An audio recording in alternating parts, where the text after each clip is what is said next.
Welcome back, everyone. Thanks for joining me once again on this Reverse Recruitment 0% Growth's LTC. Let's get straight to business.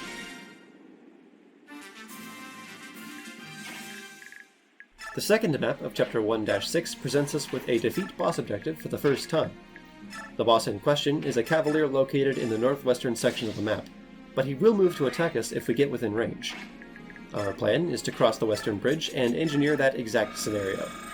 As we do this, we will concentrate as much combat as possible on Caineghis to build his strike rank. Volk plays his part by funneling enemies into the lion's maw. With one shove, Nasir can make sure Caineghis gets 2 attacks per combat, barring an unlucky crit on the first strike. The rest of our army spends turn 1 eliminating nearby threats. Peleus reliably kills the archer manning the ballista, who would otherwise come close to killing Iran. Oliver can likewise deal with a nearby soldier.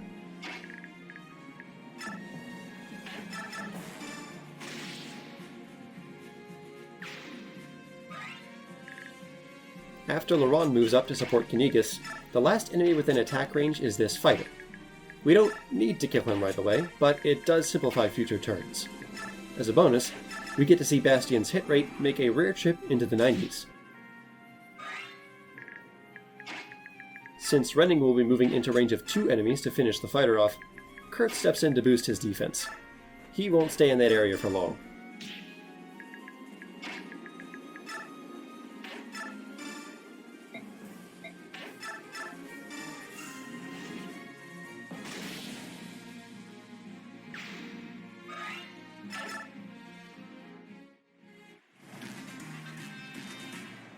The cutscene we just skipped over contains a rather memorably translated expletive. Hornet hairs! The cavalier that attacked Nasir is one of 2 enemies in that area with ranged weapons. The rest are manipulated into picking a fight they cannot win.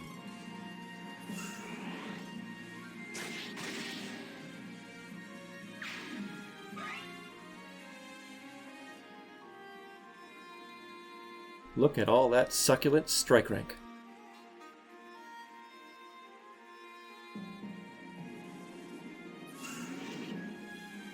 Oh yeah, Renning would have been fine without Kurth.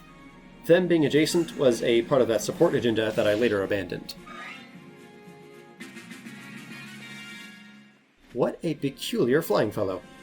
He appears to be a green unit with, good self-preservation instincts. Imagine that.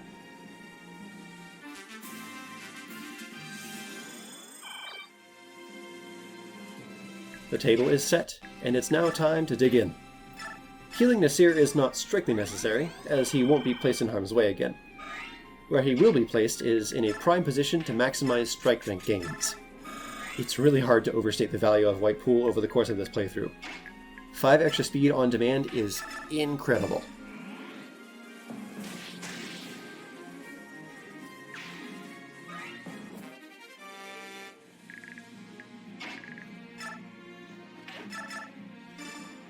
With this attack by Peleus, the ranged cavaliers are both out of the picture.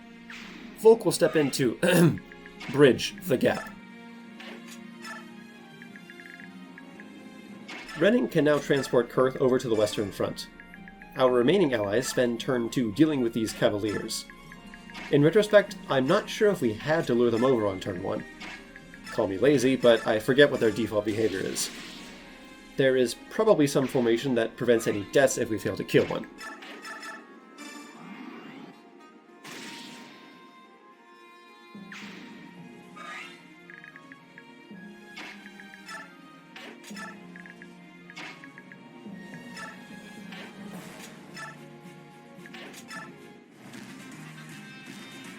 The enemy movements up in the northeast don't concern us very much.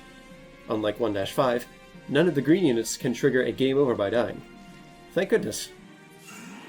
The more exciting development is watching Caineghis mow down 5 enemies with 2 attacks apiece. Remember, our goal is 70 total attacks. This enemy phase alone accounts for 1/7 of that. Now, this is all well and good, but the LTC-minded among you may have noticed that our forward progress that turn was not great.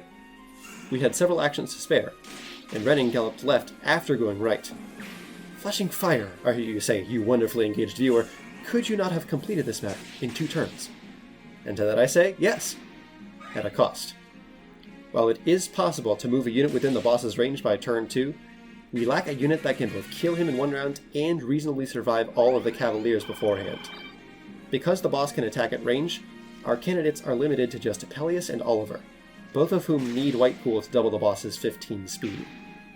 The fact that they are unlikely to endure long enough to face the boss, combined with the fact that the Cavaliers would attack units besides Caineghis, makes me settle for the 3-turn clear. Now, this is not to say that these problems can't be overcome, just that I didn't find a way to do it. It only makes sense that a first-time LTC would have room for improvement. If someone else does come along later and 2-turn this map without slowing down elsewhere, I will be ecstatic. We are just about ready to lure the boss in, but first, Caineghis has one more task. Despite the happy accident here, obtaining the hidden Master Steel is not the goal. Rather, it is to lure enemies away from Peleus and Nasir, and to squeeze out 1 more point of strike rank. The final piece of the puzzle is to position Nasir himself next to Peleus, which gives him the speed required to double the boss. His transformation helps manipulate enemy AI. The mechanics behind how Radiant Dawn enemies pick their targets are not fully understood, but I can offer some educated guesses based on what I've observed. Generally speaking, enemies will try to preserve their own lives instead of maximizing damage. One of the ways we see this play out is that enemies really like to avoid counterattacks when possible. This means that when picking between Peleus, Nasir, and Caineghis, ranged enemies will prefer to target the last one because he can't retaliate. As a result, enemies will start to clog up the area around him, until the only viable attacking squares are adjacent. A Cavalier will target Caineghis over Peleus to not die, yielding 1 more strike for our collection.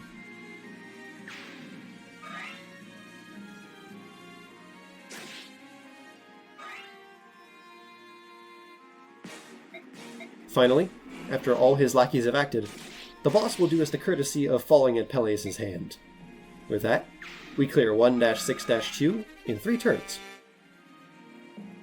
Join me next time to see how we put that flying fellow to work. Take care, everyone.